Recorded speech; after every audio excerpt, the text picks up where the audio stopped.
Jamie Chun clutched his thermos of coffee like a lifeline as he sprinted across the university quad, his chemistry textbooks threatening to spill from his overstuffed backpack. The orientation for graduate students had started 15 minutes ago, and he was already making the worst possible impression on his first day as a master's student.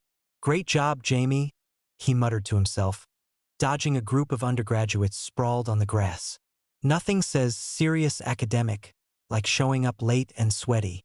The September morning was unseasonably warm, and Jamie could feel perspiration beating on his forehead as he navigated the maze of brick buildings that made up the university's historic campus. His phone buzzed with another text from his roommate Marcus. "Dude, where are you? Professor Williams is starting the lab safety presentation." Jamie typed back quickly while walking. "Almost there. Save me a seat if you can." He rounded the corner near the business school, eyes glued to his phone screen, when disaster struck. One moment he was typing, the next he was colliding with what felt like a brick wall wrapped in expensive fabric. His coffee thermos went flying, the lid popping off midair, sending a cascade of hot, dark liquid across the front of the most beautiful man Jamie had ever seen. The stranger was tall, probably 6'2", with dark hair that looked like it had been styled by a professional and shoulders that filled out his charcoal gray suit jacket perfectly. But it was his eyes that made Jamie's breath catch a warm brown with flecks of gold that seemed to capture the morning sunlight. And right now, those gorgeous eyes were looking down at the coffee stains spreading across his pristine white shirt and silk tie.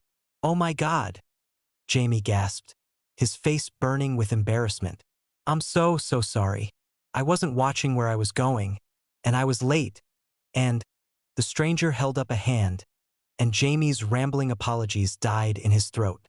Instead of the anger Jamie expected, the man's lips curved into an amused smile. "It's all right," the stranger said, his voice a rich baritone that made Jamie's stomach do unexpected flips. "Accidents happen. Though I have to say, this is the most interesting way I've been approached on campus in quite some time." Jamie felt his cheeks burning even hotter. "I wasn't approaching you. Not that I wouldn't want to. That came out wrong. I was just..." "Relax," the man said, his smile widening. "I'm teasing. You look like you're about to pass out." Actually, Jamie was starting to feel a bit lightheaded. The combination of running in the heat, the embarrassment, and something about this man's presence was making his vision swim slightly. He swayed on his feet, and suddenly strong hands were steadying him. "Whoa there," the stranger said, his voice filled with concern. "You really don't look well. When's the last time you ate something?" Jamie tried to remember. He'd been up late the night before, reading research papers and preparing for his first day, and then overslept this morning. Yesterday? Maybe?" The man shook his head, still keeping a supportive hand on Jamie's arm. "Right, we're getting you to the medical center. I'm Adrian, by the way. Adrian Wolf." "Jamie," he managed to say, leaning more heavily on Adrian's support than he cared to admit. "Jamie Chen." "Well, Jamie Chun," Adrian said, guiding him toward a nearby bench. "I think we need to get you checked out before you actually do pass out on me." Chapter 2. The Medical Center. The campus medical center was a modern building tucked between the library and the student union, all glass and steel that reflected the morning sun. Jamie had never been inside, but Adrian seemed to know exactly where to go, leading him through sliding doors and up to the reception desk with the confidence of someone who belonged wherever he went. "Hi, Sarah," Adrian said to the receptionist, a middle-aged woman with kind eyes and graying hair pulled back in a neat bun. "This is Jamie. He's had a bit of a dizzy spell. Hasn't eaten. Been running in the heat." Sarah looked up from her computer screen, her expression immediately shifting to professional concern. "Of course, Professor Wolf. Let me get someone to see him right away." "Professor?" Jamie's mind reeled. Adrian was a professor? He looked too young, maybe early 30s at most, though there was something about his bearing that suggested maturity beyond his years. "You don't have to stay," Jamie said weakly as Sarah led them to a small examination room. "I've caused you enough trouble already. And your shirt." "The shirt can be cleaned," Adrian said, settling into the chair beside the examination table where Jamie was instructed to sit. and I want to make sure you're okay. Call it professional curiosity. Professional curiosity? I teach in the business school, Adrian explained. Part of my job is recognizing when someone is running themselves ragged. You have all the classic signs: the late-night studying, skipping meals, the caffeine dependence. He gestured to Jamie's now empty thermos. Trust me, I've seen it before. A nurse practitioner entered, a cheerful woman in her 40s with curly red hair and scrubs decorated with tiny cartoon cats. I'm Janet, she said, pulling on gloves. Professor Wolf says you've been feeling dizzy? The next 20 minutes were a blur of basic vitals, questions about his medical history, and a stern lecture about the importance of regular meals and proper hydration. Jamie's blood pressure was slightly low, but nothing dangerous, and his blood sugar was indeed too low for someone who'd been running around campus. Classic case of graduate student syndrome, Janet said with a knowing smile. I see it every semester. Your body is telling you to slow down and take care of yourself. She handed Jamie a small bag with some crackers and a juice box. Eat these now, and I want you to promise me you'll have a proper meal today. No more skipping breakfast. I promise, Jamie said, tearing open the crackers gratefully. The simple act of eating made him feel immediately better, the wooziness fading as his blood sugar normalized. Good, Janet said. Professor Wolf, make sure he actually eats something substantial, would you? Already planning on it, Adrian said, and Jamie looked up in surprise. You don't have to. Actually, I do, Adrian said, standing and straightening his coffee-stained jacket. You owe me a shirt, remember? I'm thinking dinner should cover it. Jamie blinked. Dinner? Unless you prefer lunch? Though given that you clearly need to establish better eating habits, I think dinner gives us more time to have a proper conversation. You want to have dinner with me? Jamie asked, certain he'd misunderstood. Adrian's smile was warm and slightly mischievous. I find myself curious about the graduate student who literally ran into my life this morning. Besides, I have a feeling you have some interesting stories to tell. As they left the medical center, Jamie caught a glimpse of his reflection in the glass doors. His hair was disheveled, his t-shirt wrinkled, and he looked like he'd barely slept, which wasn't far from the truth. Next to Adrian's polished appearance, even coffee-stained, Jamie felt like a mess. Are you sure about this? Jamie asked as they walked back toward the chemistry building.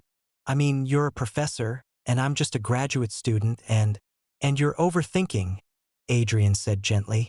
It's just dinner, Jamie. A chance to get to know each other better. They exchanged phone numbers, and Adrian promised to text him later with details about where to meet. As Jamie finally made his way to his delayed orientation, he couldn't shake the feeling that his life had just taken an unexpected turn. Chapter 3: The Legendary Professor. You're telling me you spilled coffee on Adrian Wolf? Marcus said, his eyes wide with disbelief. The Adrian Wolf? Jamie looked up from his biochemistry textbook, confused. You know him? Know him? Dude, everyone knows him. He's like a campus legend. Marcus flopped down on his bed, abandoning his own homework. He's the youngest professor to ever get tenure in the business school, published some groundbreaking research on sustainable business practices, and supposedly turned down positions at Harvard and Stanford to stay here. Oh, Jamie said, feeling his stomach drop. Great, so I didn't just embarrass myself in front of any professor. I embarrassed myself in front of a legendary one.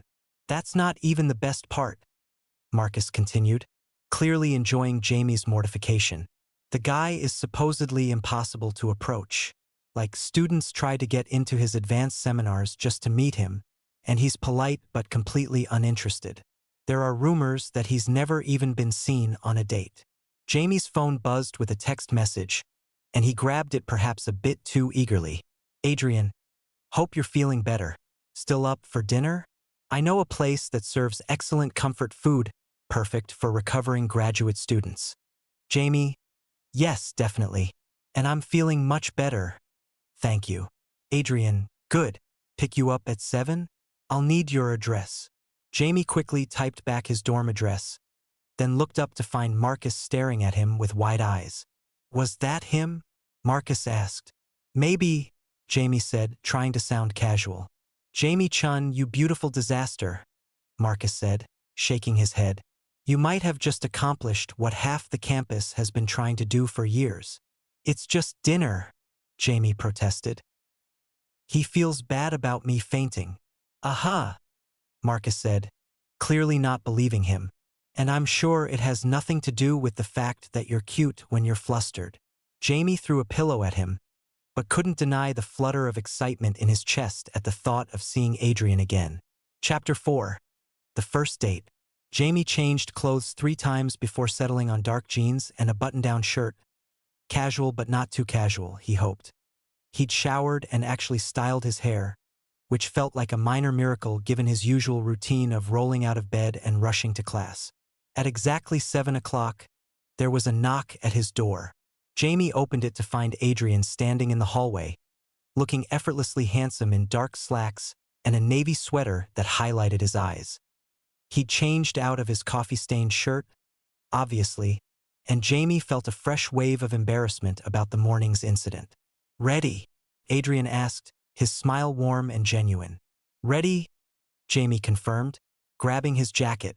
The restaurant Adrian chose was a small Italian place off campus, the kind of cozy establishment with checkered tablecloths and wine bottles lining the walls.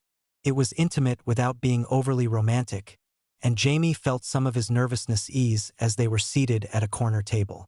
So, Adrian said once they'd ordered chicken parmesan for Jamie, risotto for Adrian. Tell me about your research. What's your focus in chemistry? Jamie lit up at the question. Biochemistry, specifically enzyme kinetics and their applications in drug development. I'm working on understanding how certain enzymes can be modified to create more effective medications with fewer side effects. That's fascinating, Adrian said, and Jamie could tell he meant it. The intersection of chemistry and medicine has always intrigued me. There's something elegant about finding molecular solutions to complex problems. It is elegant, Jamie agreed, surprised by how easily the conversation flowed. It's like solving puzzles at the molecular level. What about you? Marcus said you're known for sustainable business practices. Adrian's expression grew more animated. I'm interested in how businesses can be both profitable and environmentally responsible. Too many companies treat sustainability as a marketing gimmick rather than a core business strategy. They talked through dinner, the conversation ranging from academic interests to favorite books to travel dreams. Jamie found himself relaxing completely, charmed by Adrian's wit and genuine interest in what he had to say. The professor was nothing like the intimidating figure Marcus had described. He was warm, funny, and surprisingly down-to-earth. I have to ask, Jamie said as they shared a piece of tiramisu. Why did you really ask me to dinner? It can't just be about the shirt. Adrian was quiet for a moment, his spoon tracing patterns in the dessert. Honestly, there was something about you this morning. Even when you were apologizing and clearly embarrassed, there was this spark. You were authentic in a way that's rare around here. Authentic, Jamie repeated, not sure if that was a compliment. It is a compliment, Adrian said, as if reading his thoughts. Do you know how refreshing it is to meet someone who's just genuinely themselves? No pretense, no agenda, just honest reactions. Jamie felt his cheeks warm. I don't think I could manage pretense even if I tried. Good, Adrian said, his smile soft. Don't ever change that. As they walked back to campus, Jamie found himself stealing glances at Adrian, still hardly believing this was happening. The evening air was cool, and when Jamie shivered slightly, Adrian moved closer, their shoulders brushing as they walked. I had a really good time tonight, Jamie said as they reached his dorm. So did I, Adrian replied. I'd like to do it again sometime, if you're interested. I'm interested, Jamie said, perhaps a bit too quickly, but Adrian's answering smile made it worth the embarrassment. Good, Adrian said. I'll call you. Jamie watched him walk away, then practically floated up to his room where Marcus was waiting with an expression of barely contained curiosity. Well? Marcus demanded the moment Jamie walked in. It was. Jamie paused, searching for the right word. Amazing. I need details. Marcus said, settling in for what was clearly going to be a long conversation. Chapter 5. The System Notification. 3 days later, Jamie was in the middle of a particularly challenging organic chemistry lab when his phone buzzed with a notification he'd never seen before. The government's marriage matching system had been implemented nationwide the previous year, using advanced algorithms to pair compatible individuals based on extensive psychological and biological data collected through routine medical checkups and personality assessments. Jamie had registered for the system when he turned 18 like everyone else, but had never received a match notification. The system was remarkably accurate, reportedly achieving a 94% long-term compatibility rate, but matches were relatively rare, especially for people in their early 20s. The notification made his hands shake as he read it. Official match notification, congratulations. You have been matched with a highly compatible partner. Match. Adrian Wolf compatibility score. 98.7%. Please confirm your interest in pursuing this match within 72 hours. Jamie stared at the screen, certain he was misreading it. Adrian Wolf. The Adrian Wolf. The professor he'd had dinner with just 3 nights ago. The system had matched them. Jamie, his lab partner, a quiet girl named Sarah, was looking at him with concern. You look like you've seen a ghost. I need to step outside for a minute, Jamie managed to say, his voice barely steady. He found a quiet spot in the hallway and read the notification again. 98.7% compatibility. That was an exceptionally high score.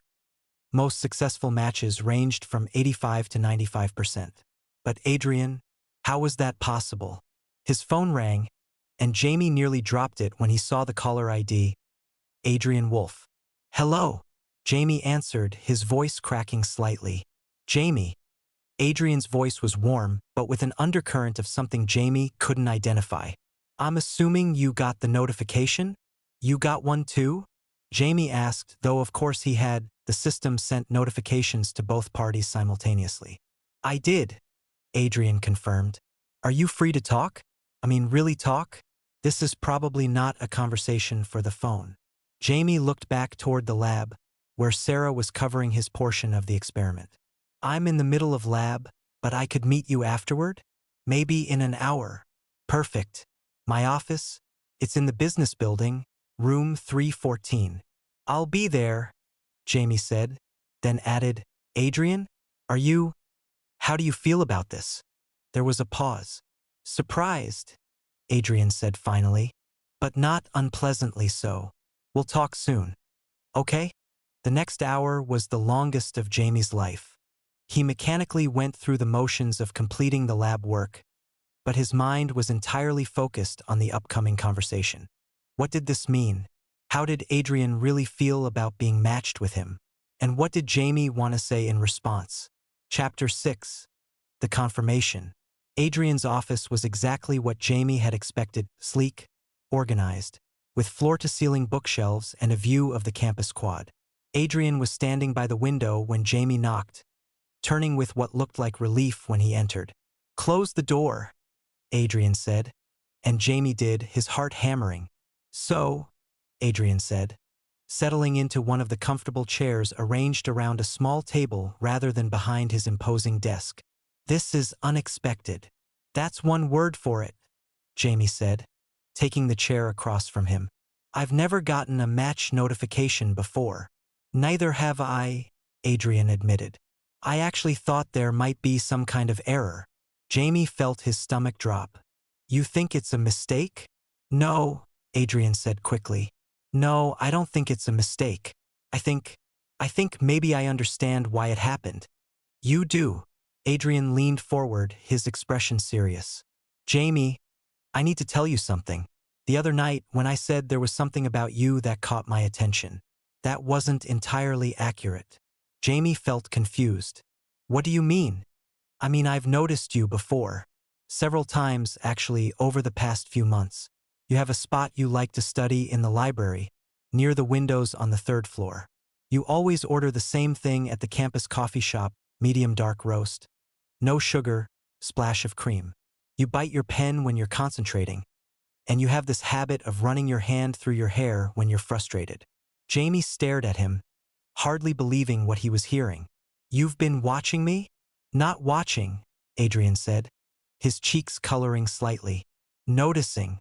There's a difference. I kept seeing you around campus, and I found myself curious, but I never had a reason to approach you until you literally ran into me.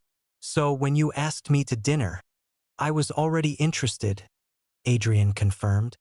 "The coffee incident just gave me an excuse." Jamie felt his head spinning. "But you're a professor. You're Adrian Wolf. You could have anyone you wanted." "Could I?" Adrian asked, his voice soft. "Jamie, do you know what it's like to be constantly approached by people who want something from you? Your connections, your reputation, your influence. Most people see the title and the position, not the person." "But I didn't know who you were," Jamie said, understanding dawning. "Exactly," Adrian said. "You saw me as just a guy you'd spilled coffee on. You were genuine, apologetic, concerned about my shirt rather than impressed by my status. Do you know how rare that is?" Jamie felt overwhelmed. "I don't know what to say." "Say what you're thinking," Adrian encouraged. No filters. No pretense. "Just Jamie." "I'm thinking that I can't believe this is happening," Jamie admitted. "I'm thinking that you're way out of my league, and I'm terrified that I'll mess this up somehow. I'm thinking that a 98.7% compatibility score sounds too good to be true." "What if it's not too good to be true?" Adrian asked. "What if it's exactly what it seems to be? Then I guess." Jamie took a deep breath. "I guess I'd like to find out." Adrian's smile was radiant. "I was hoping you'd say that." They talked for another hour, discussing what the match meant and what they both wanted from it. Adrian was honest about the challenges, the age difference, the professional dynamic, the potential for campus gossip. But he was also clear about his interest in pursuing the match. "I need you to know," Adrian said as they prepared to leave, "that I'm not doing this lightly. I've never been matched before, and I've never felt this way about anyone. But I also need you to be sure. There's no pressure, Jamie. None at all." "I'm sure," Jamie said, and was surprised to find that he meant it. "I want to try this. I want to see where it goes." "Good," Adrian said, standing and moving closer, "because I have a feeling this is going to be quite an adventure." Chapter 7: The First Challenge. The next few weeks were a whirlwind of secret meetings, stolen moments between classes, and text messages that made Jamie smile at random times throughout the day. Adrian was thoughtful and attentive, remembering small details about Jamie's schedule and preferences that made him feel truly seen. But it wasn't long before the first challenge arose. Jamie was walking across campus after his advanced biochemistry seminar when he overheard a group of Omega students talking near the fountain. He wouldn't have paid attention, except he heard Adrian's name. "I heard he's been seen with someone," one of them was saying, "a tall blonde with perfectly styled hair and expensive clothes. Can you imagine? Adrian Wolf actually dating someone?" "It's probably just rumors," another replied.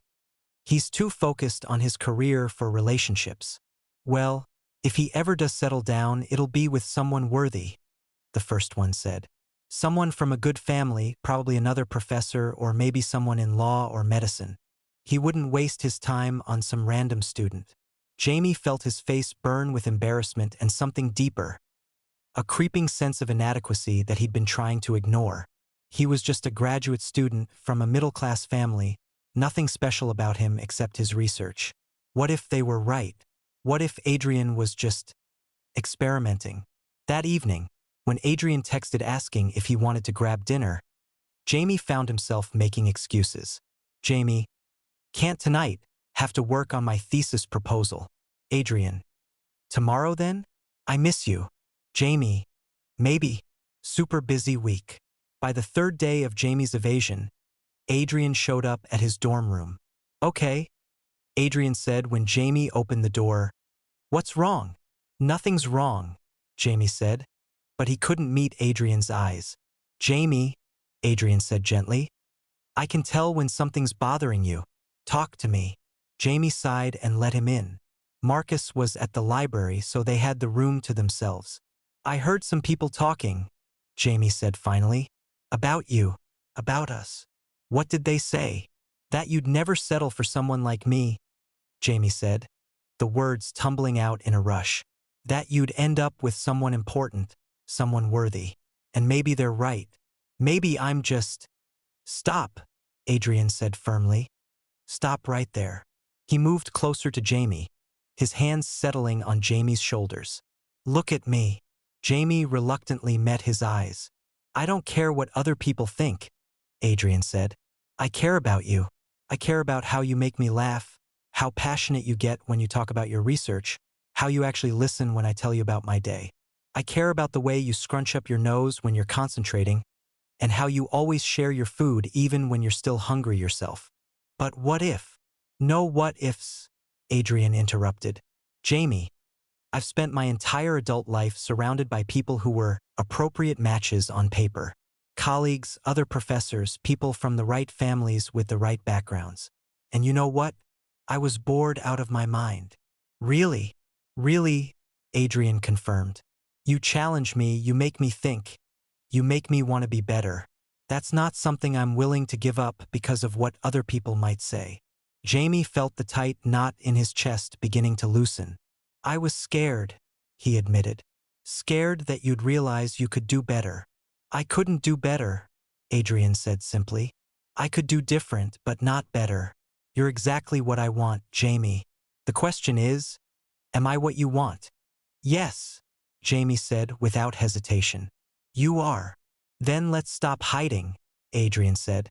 I want to take you to dinner, to the movies, to faculty events. I want people to know that you're with me, and I'm with you. Jamie felt a flutter of anxiety, but also something stronger, a sense of rightness, of belonging. Okay, he said. Let's try it. Adrian's smile was brilliant. Good, because I have a faculty mixer next week, and I'd like you to be my date. Chapter 8, Going Public. The faculty mixer was held at the university's Alumni Center, a beautiful building with soaring ceilings and floor-to-ceiling windows that overlooked the campus. Jamie had bought a new blazer for the occasion, and Adrian had picked him up in his sleek black sedan, telling him he looked perfect. Remember, Adrian said as they walked toward the entrance. You belong here. You're brilliant, you're working on groundbreaking research, and you have every right to be at this event. Jamie took a deep breath, straightening his shoulders. Right? I can do this. The first hour went better than expected.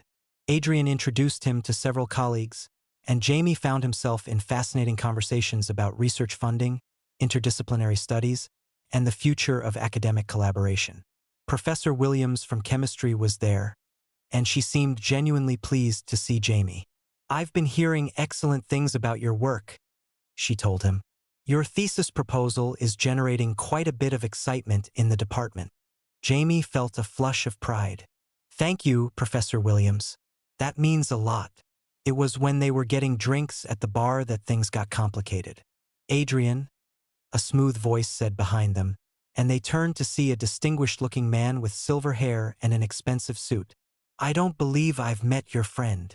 Jamie, Adrian said, his voice carefully neutral. This is Professor Warren from the economics department. Richard, this is Jamie Chun, my partner. Jamie noticed the slight emphasis on partner and felt a warm glow of pride.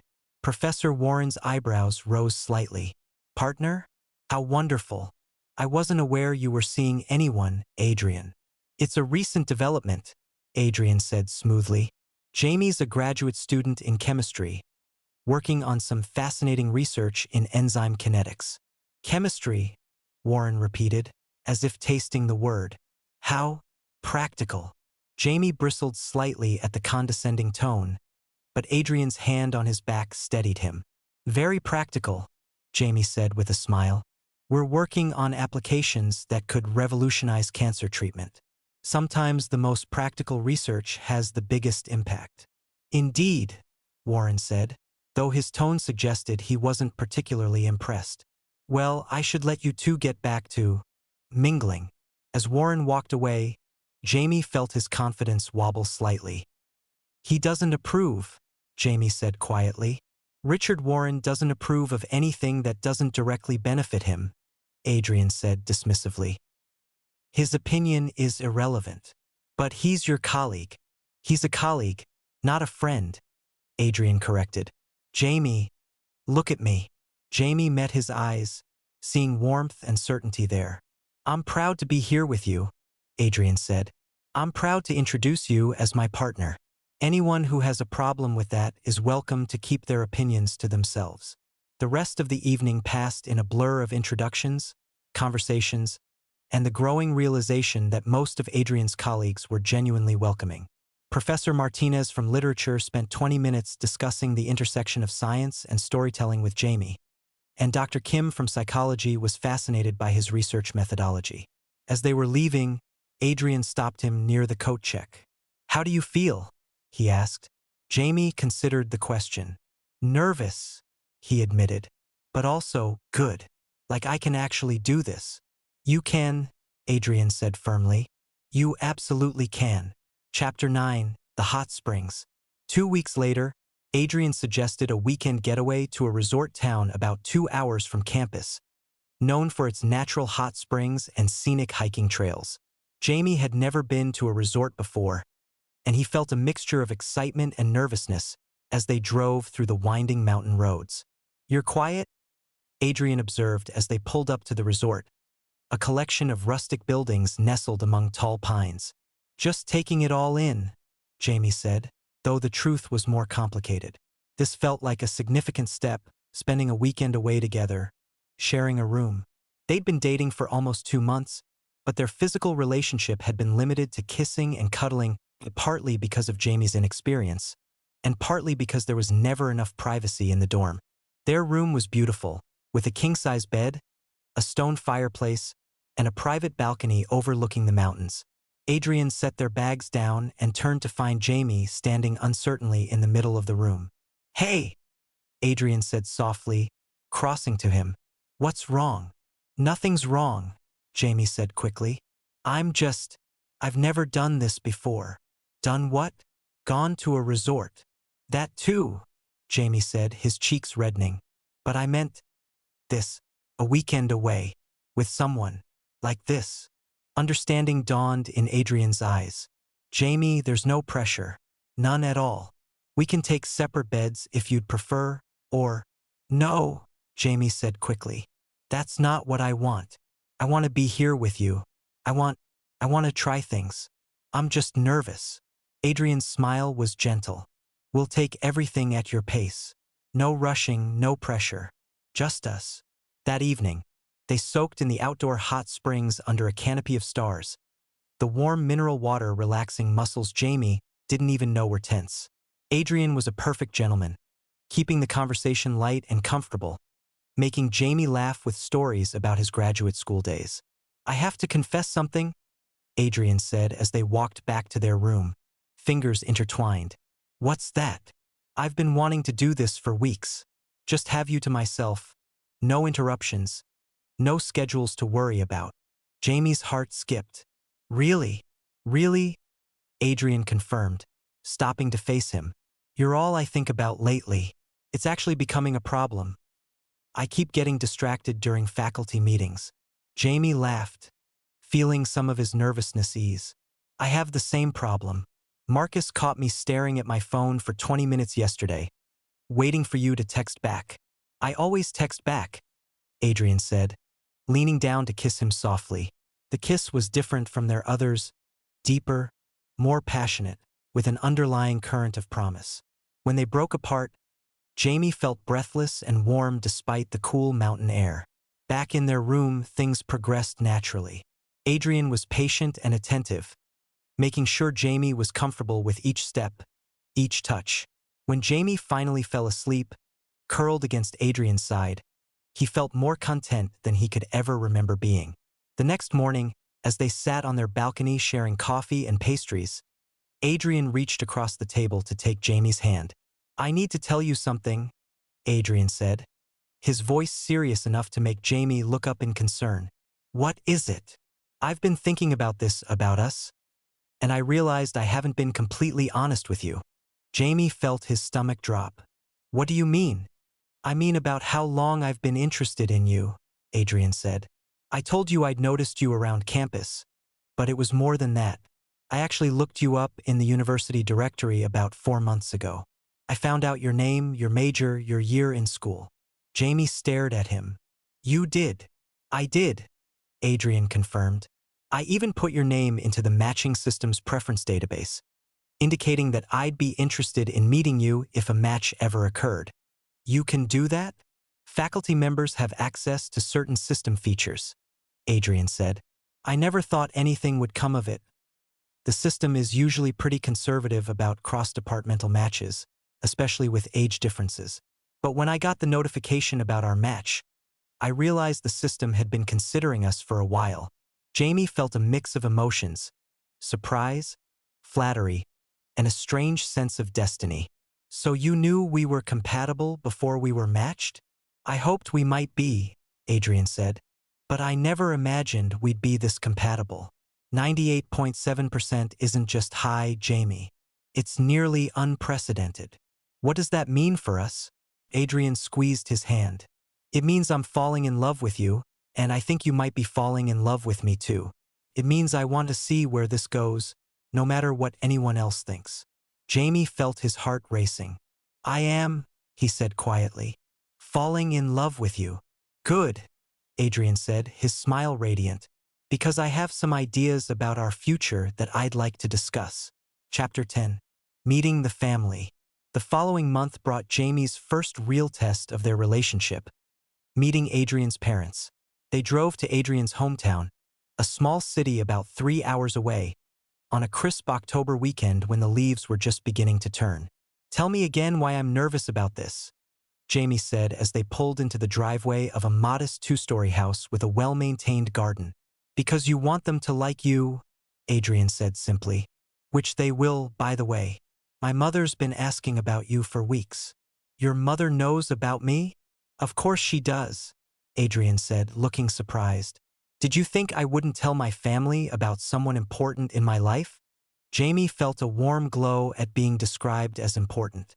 I guess I didn't think about it.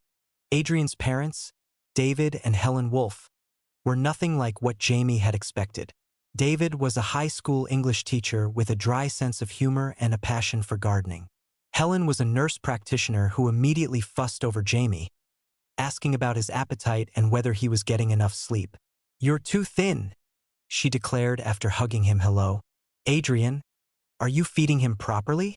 I'm trying, Adrian said with a laugh. He forgets to eat when he's focused on his research. Well, we'll fix that this weekend, Helen said firmly. I've been cooking all day. Dinner was a revelation. The Wolfe family was warm, welcoming, and genuinely interested in Jamie's work and background. David asked thoughtful questions about his research, and Helen shared stories about her own experiences in healthcare that connected to Jamie's interest in drug development. Adrian tells us you're working on cancer treatments, David said as they cleared the dinner dishes. That must be incredibly fulfilling work. It is, Jamie said, feeling more relaxed than he had all day. Sometimes the research feels abstract, but when you remember that each breakthrough could help real people, it makes all the late nights worth it. That's exactly what Adrian said when he decided to focus on sustainable business practices, Helen said with a knowing smile. He's always been driven by the desire to make a positive impact. That evening, as they sat on the back porch watching the sunset, Adrian's mother pulled Jamie aside. I need to tell you something, she said, her voice gentle but serious. I've never seen Adrian this happy. He's always been successful, always accomplished, but he's never been light. That's the word I'd use. Light. Light. Content, I suppose, Helen clarified. Like he's finally found what he was looking for. That's because of you, Jamie. I hope you know how much you mean to him. Jamie felt his throat tighten with emotion. He means everything to me too. Good, Helen said, patting his hand. Then I think you two are going to be just fine. Later that night, as they lay in Adrian's childhood bedroom, with its soccer trophies and academic awards, Jamie felt a deep sense of belonging that was new to him. Your parents are wonderful, he said, curled against Adrian's side. They like you, Adrian said. A lot. My mother's already planning Christmas dinner around your dietary restrictions. I don't have dietary restrictions. You do now, Adrian said with a laugh. She's decided you need more vegetables and less caffeine. I can live with that, Jamie said, then added more seriously. Thank you for bringing me here, for including me in your family. Thank you for being someone worth including, Adrian replied, pressing a kiss to the top of Jamie's head. Chapter 11: The Jealousy Test. Their relationship had been going smoothly for 3 months when Jamie faced his first real test of trust. Adrian had been invited to attend a business conference in Chicago, and Jamie had offered to drive him to the airport. I'll miss you, Jamie said as they stood in the departure terminal, Adrian's carry-on bag slung over his shoulder. It's only 4 days, Adrian said, but he was smiling. I'll call you every night. You better, Jamie said, standing on his toes to kiss him goodbye. Jamie had planned to spend the weekend catching up on research, but on Sunday afternoon, he found himself missing Adrian more than expected. On impulse, he decided to surprise him by meeting his flight when it arrived that evening. He bought a small bouquet of flowers from the airport gift shop and positioned himself near the security exit, watching for Adrian's familiar figure. When Adrian finally appeared, Jamie's heart sank. Adrian was walking beside a stunning woman with long dark hair and an expensive business suit. They were pulling identical rolling suitcases, and she was leaning close to say something that made Adrian laugh. They looked comfortable together, familiar, like they'd been traveling together for years. Jamie felt a sharp stab of jealousy that caught him completely off guard. He'd never been the jealous type, or at least he'd never had reason to be. But watching Adrian with this beautiful, sophisticated woman made all his insecurities come rushing back. He was about to turn and leave when Adrian spotted him. Adrian's face lit up with surprise and delight, and he said something to the woman before hurrying toward Jamie. Jamie, Adrian said, pulling him into a warm hug. What are you doing here? I wanted to surprise you, Jamie said, though his voice came out slightly strained. I missed you. I missed you too, Adrian said, then turned to the woman who had followed him over. Ivy, I'd like you to meet my partner, Jamie. Jamie, this is Ivy Chun. She's a business consultant I've been working with on a project. Ivy extended her hand with a warm smile. So you're the famous Jamie. Adrian talked about you constantly during the conference. I was beginning to think he'd forgotten why we were there. Jamie shook her hand, feeling foolish about his jealousy. Nice to meet you. I hope you don't mind that I monopolized so much of his time, Ivy continued. We're collaborating on a sustainability initiative that could revolutionize how small businesses approach environmental responsibility. Adrian's insights have been invaluable. That sounds amazing, Jamie said, and meant it. His jealousy was rapidly being replaced by pride in Adrian's work. It is, Ivy agreed. You're lucky to have such a brilliant partner. I should let you two get going. My ride should be here any minute. As Ivy walked away, Adrian turned to Jamie with a quizzical expression. Are you okay? He asked. You seem tense. Jamie felt his cheeks burn. I saw you two together and I don't know what I thought. I guess I was jealous. Jealous? Adrian looked genuinely surprised. Of Ivy. She's beautiful and sophisticated and successful, Jamie said. And you two looked very comfortable together. Adrian's expression softened. Jamie, look at me. Jamie reluctantly met his eyes. Ivy is brilliant and accomplished, and she's become a good friend, Adrian said. But she's not you. She doesn't make me laugh the way you do, or challenge my thinking, or make me want to rush home from every trip just to see her smile. Really? Really? Adrian confirmed. Besides, she's married to a wonderful woman named Sarah, and they have 2 kids. I saw approximately 50 pictures of their family over the past 4 days. Jamie felt the last of his jealousy dissolve, replaced by embarrassment.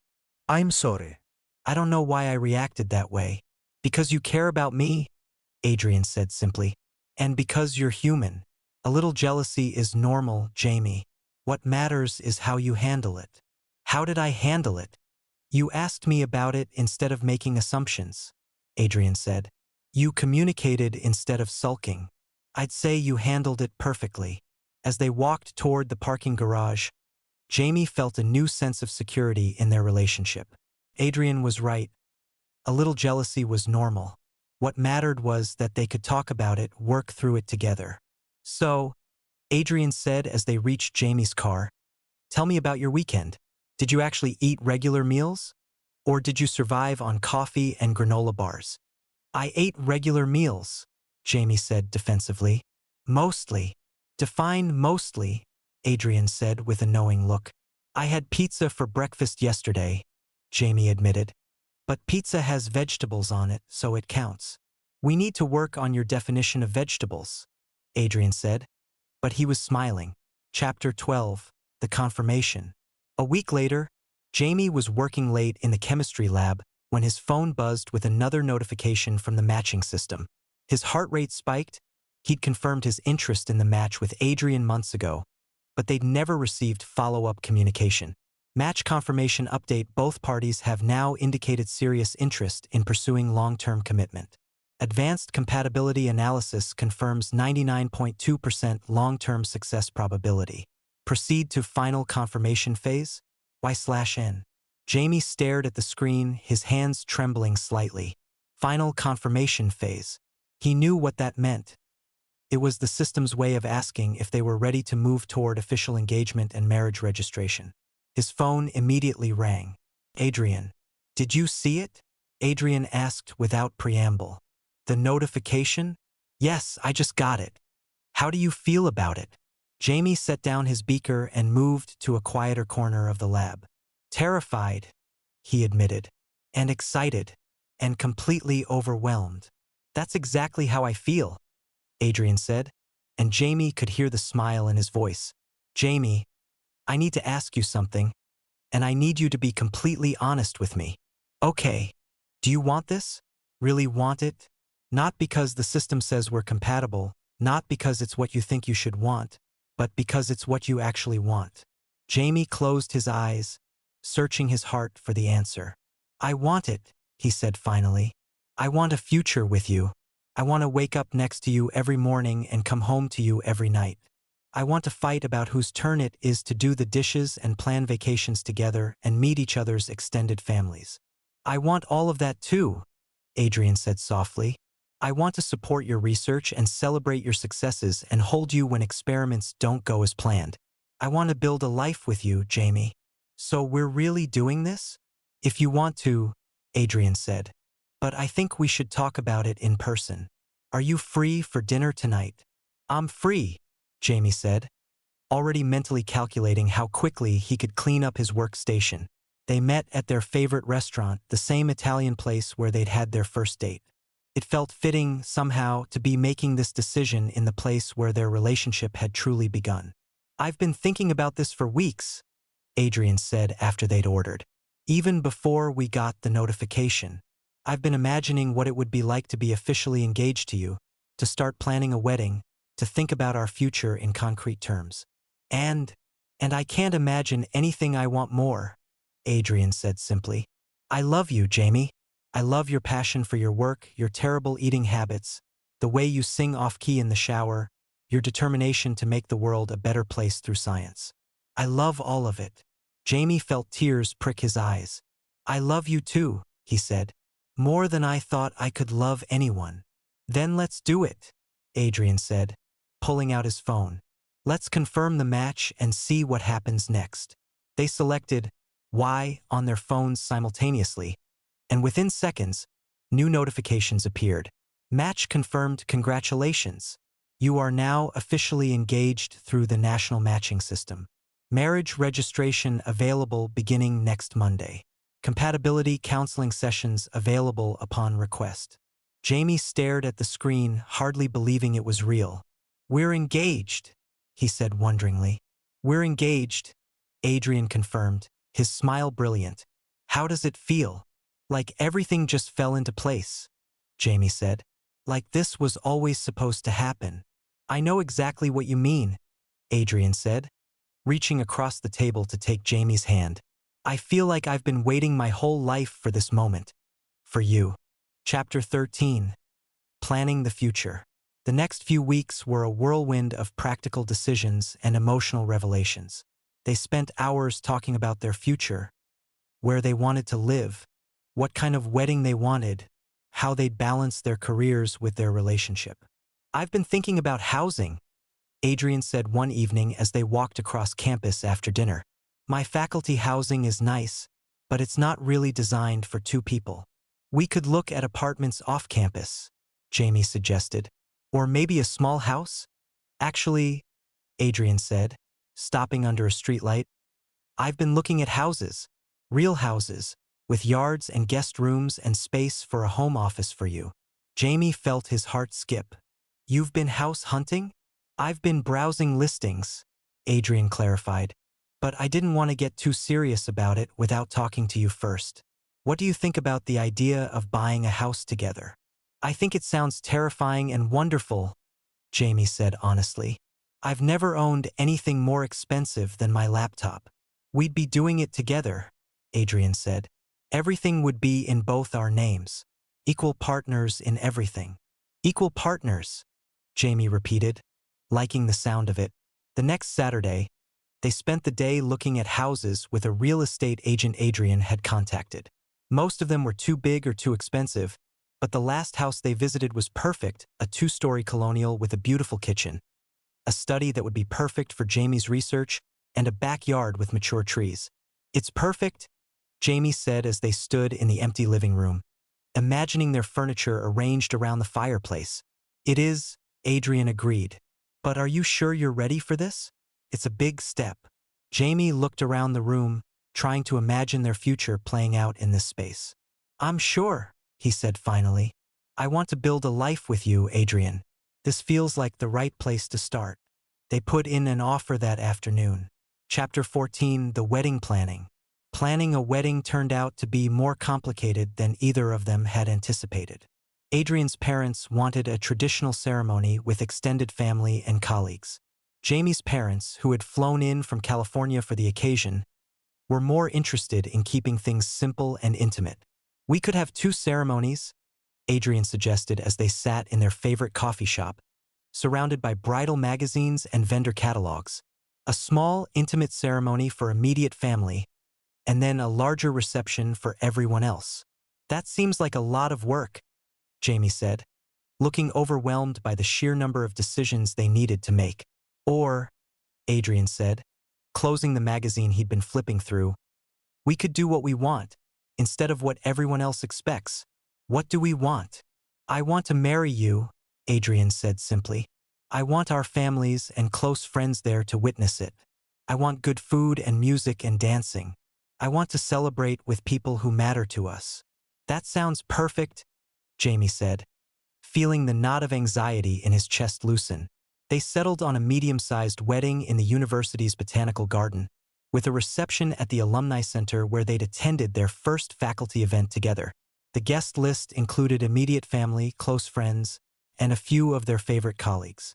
"I still can't believe this is happening," Jamie said the night before the wedding as they lay in bed in their new house, surrounded by boxes they hadn't had time to unpack. "Cold feet?" Adrian asked, though his tone suggested he wasn't worried. "The opposite," Jamie said. "I feel like I've been waiting my whole life for tomorrow." "Me too," Adrian said, pulling him closer. "I love you, Jamie Chin." Soon to be Jamie Chin Wolf. "I love you too," Jamie said, then added with a smile, "Adrian Wolfchin." "We still haven't decided on the name thing," Adrian said with a laugh. "We have time to figure it out," Jamie said. "We have all the time in the world." Chapter 15, The Wedding. The wedding day dawned clear and bright, with the kind of perfect autumn weather that made everything look like a painting. Jamie woke up in their guest room. Adrian had insisted on spending the night before the wedding apart, claiming it was bad luck to see each other before the ceremony. "You ready for this?" Marcus asked as he helped Jamie with his tie. Marcus was serving as Jamie's best man, and he'd been surprisingly emotional about the whole thing. "I'm ready," Jamie said, and was surprised to find that he really was. The nervousness he'd expected was nowhere to be found. Instead, he felt calm and excited and absolutely certain about what he was doing. The ceremony was beautiful. Adrian looked incredible in his dark suit, and when Jamie walked down the aisle and saw the expression on his face, pure joy and love and anticipation, he felt like the luckiest person in the world. "We are gathered here today," the officiant began, "to witness the union of two people who have found in each other not just love, but partnership, not just attraction, but genuine compatibility, not just romance, but true friendship." The vows they'd written were simple but heartfelt. Adrian promised to support Jamie's dreams and ambitions, to be his safe harbor in storms, and to never let him skip meals when he was focused on research. Jamie promised to love Adrian's perfectionist tendencies, to challenge him intellectually, and to always make him laugh when he was taking himself too seriously. "You may kiss your husband," the officiant announced, and when Adrian kissed him, Jamie felt like he was floating. The reception was perfect: good food, great music, and speeches that made everyone laugh and cry in equal measure. Jamie's parents seemed genuinely happy, and Adrian's mother had tears in her eyes throughout the entire evening. "I have something for you," Adrian said as they swayed together during their first dance. "What's that?" "Not here," Adrian said with a mysterious smile. Later. Later turned out to be back at their house. After they changed out of their formal wear and into comfortable clothes, Adrian handed Jamie a small wrapped package. "What is it?" Jamie asked, carefully unwrapping it. Inside was a key, old-fashioned and ornate, clearly decorative rather than functional. "It's the key to my heart," Adrian said, his voice soft but tinged with humor. "I know it's cheesy, but I saw it in an antique shop and I couldn't resist." Jamie looked up at him, this man who was now his husband, who had turned his life upside down in the best possible way. "I love it," he said. "And I love you." "I love you too," Adrian said, pulling him into a kiss that tasted like wedding cake and promises. Epilogue. 6 months later. Jamie was grading undergraduate chemistry exams when his phone buzzed with a text from Adrian. "Adrian, lunch? I have news." Jamie, "Good news or bad news?" Adrian, "Depends on your perspective. Meet me at the usual place." 20 minutes later, Jamie found Adrian at their favorite table in the campus coffee shop, looking pleased with himself. "Okay," Jamie said, sliding into the seat across from him. "What's the news?" "I got a call from the university press," Adrian said. "They want to publish our paper." "Our paper?" "The one we've been working on about the intersection of sustainable business practices and scientific research," Adrian said. "Apparently, the interdisciplinary approach is exactly what they're looking for." Jamie felt a surge of excitement. They'd been collaborating on the paper for months, combining Adrian's business expertise with Jamie's scientific background to explore how research institutions could implement more sustainable practices. "That's amazing," Jamie said. "Are you sure they want both our names on it?" "They specifically mentioned the unique perspective that comes from our collaboration," Adrian said. "Something about the value of academic partnerships that cross departmental lines." "Academic partnerships," Jamie repeated with a smile. "Is that what we're calling it?" "Among other things," Adrian said, reaching across the table to take his hand. "Speaking of partnerships, I have something else to tell you." "What's that?" "I love you," Adrian said simply. "I know I tell you that every day, but I wanted to say it here, in the place where we had our first real conversation as a couple." Jamie felt his heart swell with affection. "I love you too," he said. "More than I thought possible." "Good," Adrian said, standing and pulling Jamie up with him. "Because I have plans for us, Jamie Chinwolf." "Big plans." "What kind of plans?" "The kind that involve a lifetime of collaboration," Adrian said, kissing him softly, "academic and otherwise." As they walked back across campus together, Jamie reflected on how much his life had changed since that morning when he'd spilled coffee on a stranger. He'd been so focused on his research, so certain that his work was the only thing that mattered. But Adrian had shown him that there was room in his life for love, for partnership, for a future he'd never imagined. "What are you thinking about?" Adrian asked, noticing his contemplative mood. "Just how different things are now," Jamie said. "A year ago, I couldn't imagine wanting anything more than my research. Now I can't imagine my life without you in it. Funny how things work out, Adrian said. The matching system really did know what it was doing. Did it? Jamie asked teasingly. Or did we just get lucky? I think, Adrian said, stopping to face him in the middle of the quad. We made our own luck. The system brought us together, but we chose to make it work. We did, Jamie agreed. And we're going to keep making it work. For the rest of our lives, Adrian said, and it wasn't a question. For the rest of our lives, Jamie confirmed, and kissed his husband under the autumn sun, surrounded by the campus where their love story had begun.